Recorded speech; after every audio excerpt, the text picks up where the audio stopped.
আগামী ফেব্রুয়ারি মাসে ৮ দিন বন্ধ থাকবে ইস্ট ওয়েস্ট মেট্রো পরিষেবা এবং সেই দিনগুলিতে সাধারণ মানুষের পরিবহন পরিষেবা যাতে স্বাভাবিক থাকে তার জন্য বেসরকারি বাস মালিকদের সংগঠনের সঙ্গে বৈঠক করে পরিবহন দফতর। বুধবার পরিবহন ভবনে আয়োজিত একটি বৈঠকে বেসরকারি বাস মালিকদের মেট্রো বন্ধ থাকার কথা জানানো হয়েছে এবং একই সঙ্গে তাদের কাছে ওই দিনগুলিতে অতিরিক্ত বাস চালিয়ে পরিষেবা স্বাভাবিক রাখার আবেদনও জানানো হয়েছে।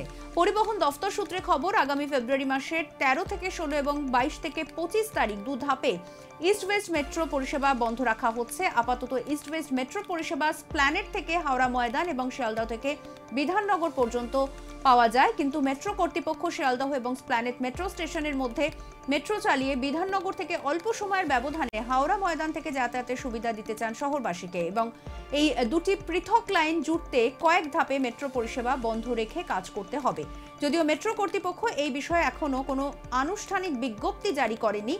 ফেব্রুয়ারি মাসে যে দু ধাপে ইস্ট ওয়েস্ট মেট্রো পরিষেবা বন্ধ থাকবে সেই বিষয়ে নিশ্চিত পরিবহন দফতরের শীর্ষ আধিকারিকেরা, তাই বিকল্প পরিবহন পরিষেবা দিতেই বেসরকারি বাস মালিকদের সঙ্গে তাদের এই বৈঠক।